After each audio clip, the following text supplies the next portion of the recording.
everyone, welcome to the OklaRoots YouTube channel. In today's mini tutorial, I'm going to show you how I take a t-shirt and turn it into a bag panel. Now, this tutorial is not going over how to make this full bag. This is the Mila monster as a backpack, and we will go over the conversions to do this in a future tutorial, so make sure you're subscribed, make sure you have notifications set. This will be available very soon. What I'm going to be going over today is exactly how I cut out a t-shirt, how I stabilize it, how I interface it, all the things I do to create a bag panel out of a t-shirt. And this isn't the same for every bag, so we're going to talk a lot about what other material you're using in the bag, the desired end structure of the bag. Do you want it to be more slouchy? Do you want it to be more stiff? Do you have a big design? Do you have a small design? How do you incorporate that? What if you have a really big design but you have a medium-sized bag? Like here, what do you do? So we're going to go over all of that in today's tutorial. So I was really excited when I pulled out some t-shirts to do this because I have so many of these types of t-shirts. Like this is from Halloween Horror Nights last year.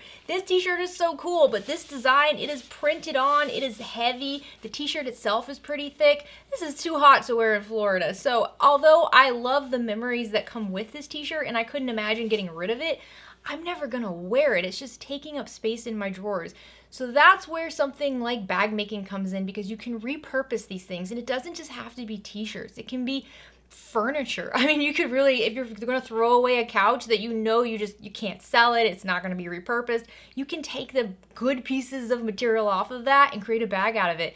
Bed sheets, curtains, all kinds of things. So you don't always have to go out and spend a lot of money on new material to get into bag making. You can repurpose what you have. This type of technique is also really, really nice to do when you have memory items. So if you have a loved one who maybe isn't around anymore, or even if you have like baby clothes, you know, I do. I have a bunch of baby clothes for my kids because they were so cute. I just remember them wearing these all the time. Like I can't get rid of these cute little baby clothes, but they are literally just in a bin right now, taking up space in the attic.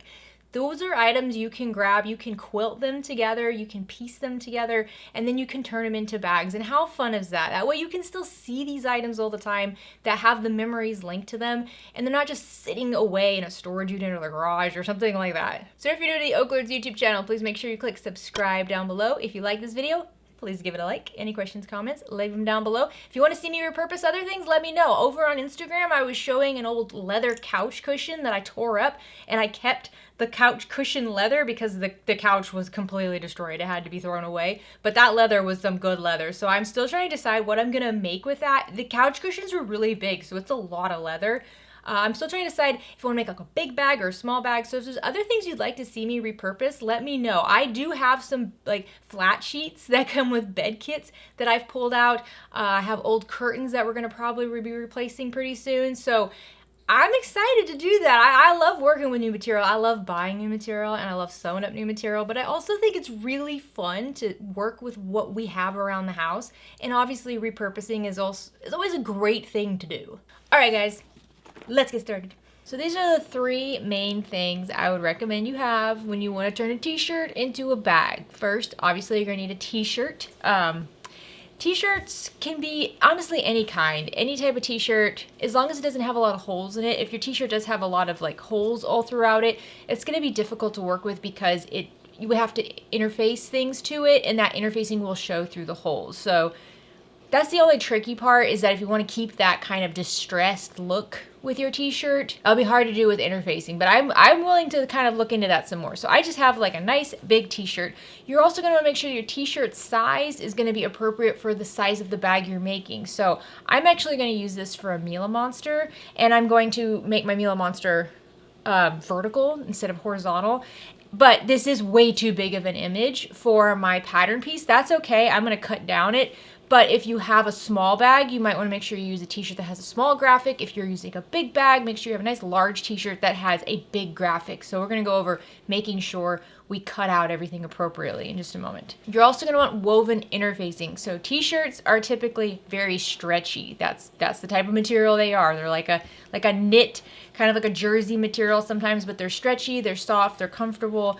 We don't want it to be stretchy on the bag. So to stiffen it up a little bit and prevent it from stretching, we're going to add woven interfacing. Now, woven interfacing in the t-shirt, in my opinion, do not provide enough structure for a proper bag. But it depends on the bag you're making. So if you're making a tote bag, then these two together is really just fine. If you're making a more structured bag, you're going to want to now start layering in the stabilizer. So the woven interfacing is just to get the material where we want it to be used adequately for a bag. And now the stabilizer is how we're going to determine what kind of bag we're making. So I have a fusible fleece here. I'm going to add the fusible fleece to my material, but I'm gonna add it at a smaller size using my pattern piece, so I'll show you that. And then for my specific bag I'm making, because I want it super structured, I'm also gonna be adding foam, which I will show you in just a moment.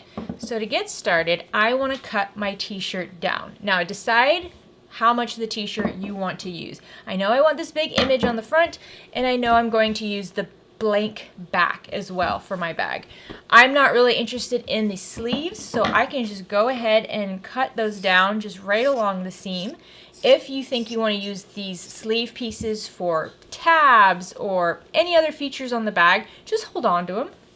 You know, material is material. You might not need it now, but you might use it in a future project. So now I want to cut this in half because I want to use the front panel and I want to use the back panel.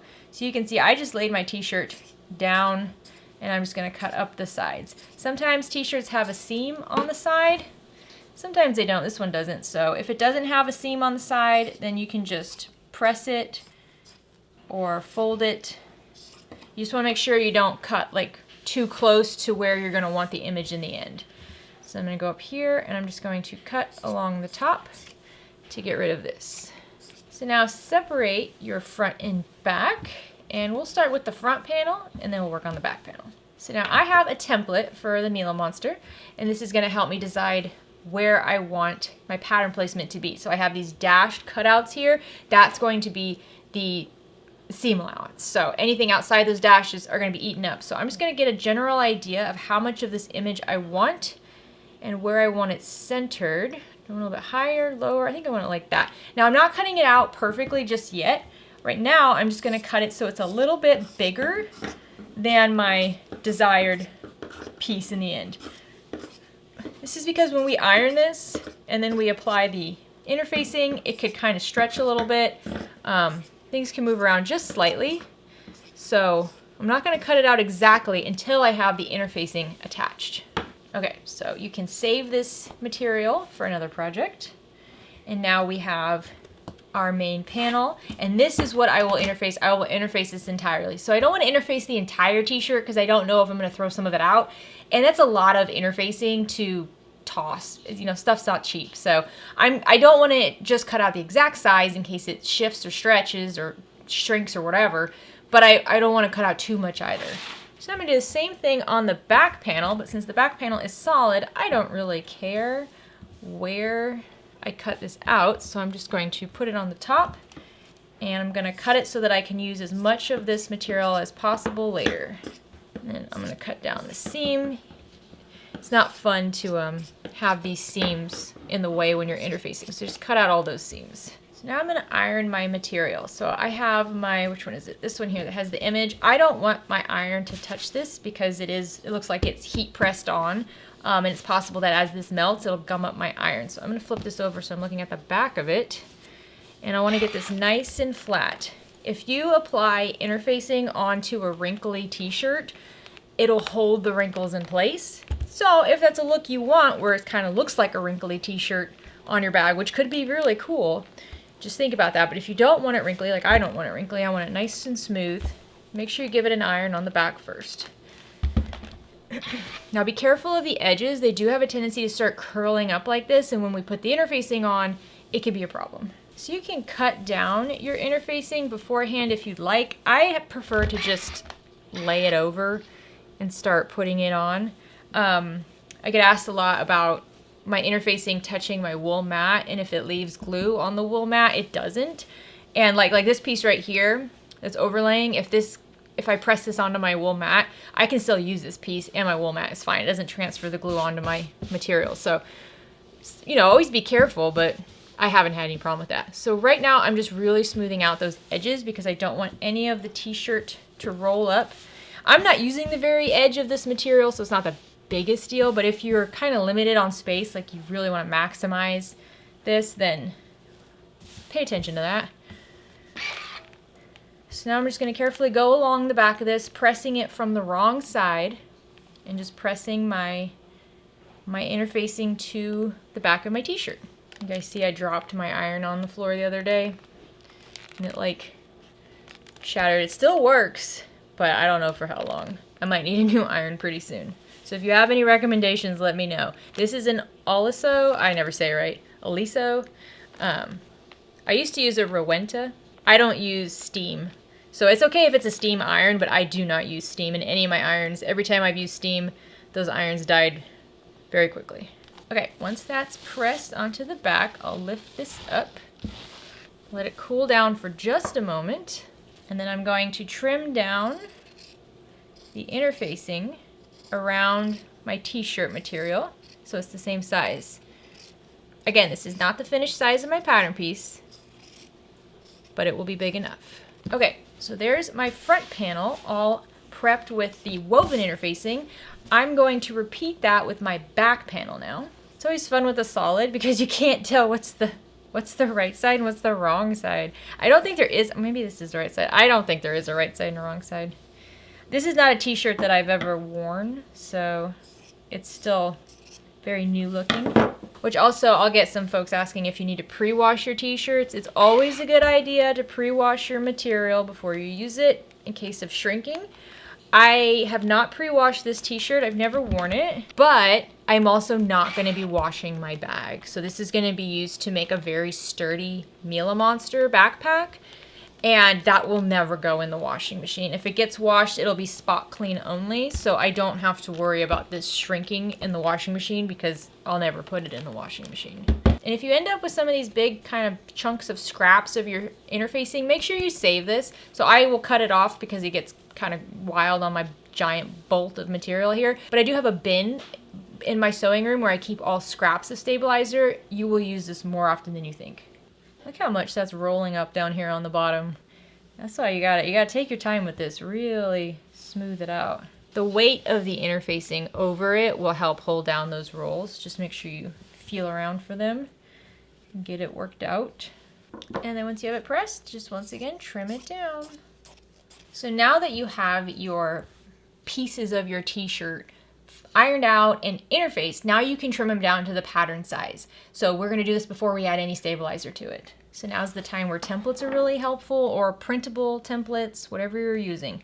But make sure when you're looking at your design, you remember that you do have a seam allowance. So if the pattern calls for a 1/4 inch or 1/2 inch, make sure you know which one and take that into account whenever you're centering your design. I think I'm gonna go like this, and I just have a chalk piece here, and I'm just gonna go around tracing my pattern piece. Okay, and I can remove my template, and then just grab your fabric scissors and cut around your traced line. I like to do this right away, especially when using chalk, because chalk can wipe off really quickly. And I know that if I just move this to the side, I'll lose all my lines. And there we go. This is gonna be the front of my bag, which looks so cool. So now for the back panel, since I don't have an image, I don't have to worry about pattern placement. So I'm just gonna lay my template over the back of it, make sure it's completely surrounded by t-shirt material. And then I'll just use an air erasing marker here and go around the entire template and trace it out. If you had a design or an image on the back panel, you would want to do the same thing we did with the front, where you put it on the right side of the material and use chalk to make sure your design is centered and where you want it. So now I have my front and back panels. If I was going to also be using t-shirt material for the gusset or for any of the interior, then I would do the exact same thing. I would always add woven interfacing to the back of my t-shirt material, purely because of the stretching. It's going to be such a nightmare to work with if you don't add woven interfacing. So if this is all you need, then you're done. You can move on with your pattern. This will give you a nice loosey-goosey bag, so perfect for tote bags, grocery bags, things like that. If you want to add some more stabilizer, I'm going to show you what I like to do. So I'm going to take my main panel and flip it to the wrong side, and then take my template, and then I'm just going to draw in these little opening marks here around the edge. These are my stabilizer marks. So this will help me center my stabilizer so my design stays exactly as I wanted it to. If you don't have a template for something like this, you can just grab a ruler and mark in your seam allowance. So 3/8 of an inch, 1/4 inch, whatever the seam allowance is going to be, and just mark in from all the edges and draw a line to help you center that. I'm going to do the same thing for the back panel. So once these are prepped, I'm gonna set them to the side, and then I'm gonna grab my stabilizer. So this is a form of like a fusible fleece. It's not the Pellon fusible fleece, but it is a fleece-like material.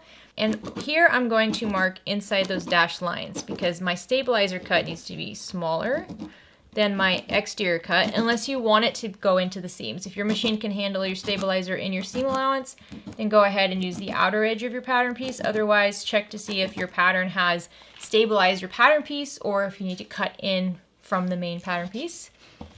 And then I'm just going to use those dashed lines and the edge of my template to connect them all so I know where to cut. So I am going to do this for 2 pieces because I'm going to use this stabilizer on only the pieces of my bag that are going to have the t-shirts. So my bag specifically that I'm making with this, the gusset, the side pieces are all going to be made from wax canvas, and I don't need to add this to the wax canvas. The wax canvas has enough stability on its own, and I'll be attaching foam to both these and the wax canvas in the tutorial for that bag. This is really just to get my t-shirt material to kind of behave like my wax canvas. Once you have this all traced out, just cut these stabilizer pieces down. And if you want to use Decoville Light, Decoville Heavy, Fusible Fleece, any type of stabilizer at all works with this method. For me personally, I just like to make sure all of my exterior material is the same kind of weight. So I'm combining materials here. You know, if I was doing a vinyl, then I might do a Decoville Light instead of the Fusible Fleece.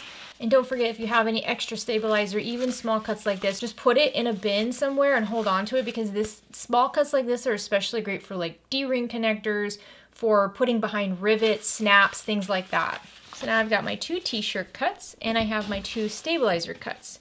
And I wanted to show you, see, this is the material I'm going to use for the gusset. This is a wax canvas. You see how it's nice and stiff? It's not super thick or anything, but it does have good structure. It holds its shape really nicely. And the t-shirt on its own does not hold its shape. So adding a little bit of stabilizer is going to kind of bring it up to the same level as the wax canvas. If I was using a vinyl, which is very firm and does not have any sort of flexibility, I would be adding either a Decoville Light instead of the Fusible Fleece or even a Decoville Heavy. So now I'm going to flip this over to the back of my panel so I can see those stabilizer marks. Then I'm just going to center my stabilizer over this. Now typically with stabilizer like this, I like to press from the right side of the material so the heat can really go through the fabric and access that glue. However, I don't want to go over this image, and also that interfacing is going to kind of block the heat from going through the t-shirt material to the glue side, so it's actually best to just do it from the wrong side. And you're just going to take your iron and press it down and hold it in each spot for about 10 to 15 seconds. So once you have it here, just make sure all the edges are nice and stuck in place. Let it cool down for just a moment, and then flip it over, and you see now it has nice structure. It's not too stiff, it's not too firm, but it has a similar structure to my wax canvas. So I'm going to repeat that with the back panel, material, and stabilizer. And there you have it. Just cut up a t-shirt, cut out some pattern pieces, and now this is ready to be made into a bag.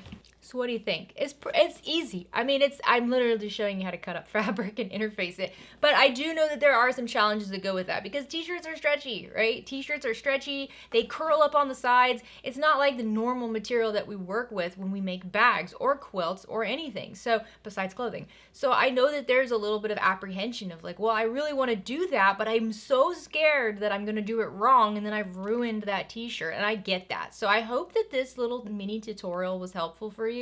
Like I said, you can use a lot of different interfacing and stabilizer combinations. The number one thing you got to remember with t-shirts is first you got to interface it with something to prevent it from stretching and from rolling up. And then second, do you need to stabilize it? For me, I have a stiffer wax canvas here. I wanted to get my t-shirt material to match the same like density and feel of the wax canvas. So to do that, a little bit of fusible fleece was great. And then I added foam to everything. Bada bing, bada boom. If I wanted a more slouchy bag, like a tote bag that had a really loose drape, I wouldn't add that stabilizer. I would just interface it. So if you have any questions at all, make sure you leave them down in the comments. I hope you're having a great day. Have a fantastic rest of your week. Get out there and make something. Bye, guys.